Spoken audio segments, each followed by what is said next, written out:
আজকে চলে এলাম রক্ষাকালী সাউন্ডের মাল নিয়ে। আজ বাজাতে এসছি মাল। আগে বাজাতাম জয় মা কালীর, আজ বাজাচ্ছি রক্ষাকালী। 10টা হাজারে দেখতে হবে মাল। কাল রোড শো আছে, রোড শো প্লাস কম্পিটিশান আছে।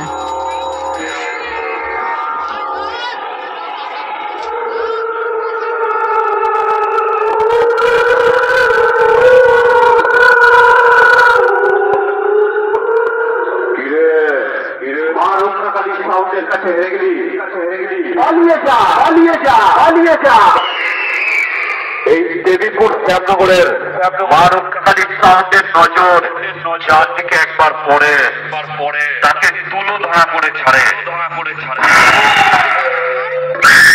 তাই বলছি, মা রক্ষাকালী সাউন্ডের পেছনে লাগতে আসিস না, না হলে নিজের জামা প্যান্ট ঠিক করে পড়তে ভুলে যাবি। মা রক্ষাকালী সাউন্ডের কাছে হেরে গেলি। পার্টিকে তো খুব বলেছিলি তুই নাকি মা রক্ষাকালী সাউন্ডকে হারিয়েছিস। এই কথা বলেই তো তুই ভাড়াটা ধরেছিস। এইবার সকলের মাঝে হেরে গিয়ে কেমন লাগছে? কিরে ভাই, একটা বিড়ি খাবি?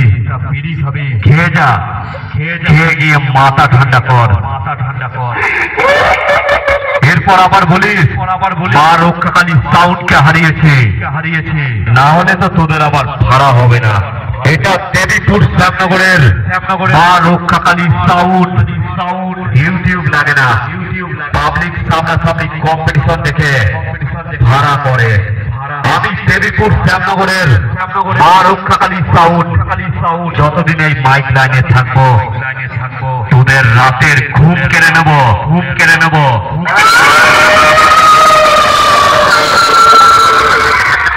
কিরে, মা রক্ষাকালী সাউন্ডের কাছে হেরে গেলি?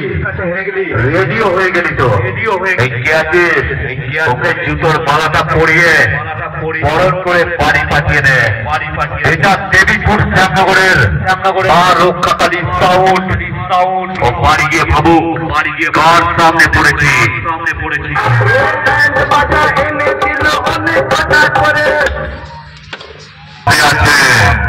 কোন সালারি একটা চুল ছিঁড়ে সোজা করার ক্ষমতা হবে না। এটা অসীম মিস্ত্রির ওপেন চ্যালেঞ্জ। আমি সেই দেবীপুর শ্যামনগরের মা রক্ষাকালী সাউন্ড বলছি রে। তোদের মধ্যে কোন সালারা বলেছিলিস জানো মা রক্ষাকালী সাউন্ড 10টা হাজার দিয়ে মার্কেটে আসতেই পারবে না? আরে ভাই, তোদের বলছি 10টা হাজার দিয়ে মার্কেটে আসা তো পরের কথা। 10টা হাজার দিয়ে কতগুলো ভাড়া ধরেছে সব পার্টির কাছ থেকে শুনে নে। রাতের ঘুম চলে যাবে। চিন্তা করিস না, পরের ফিল্ডে তোর সাথেও দেখা হবে। 10টা হাজারের বেশ সামলাতে পারবি তো? অনুগ্রহ করে বক্সের সামনে থেকে নির্দিষ্ট দূরত্ব বজায় রাখবেন। ধন্যবাদ।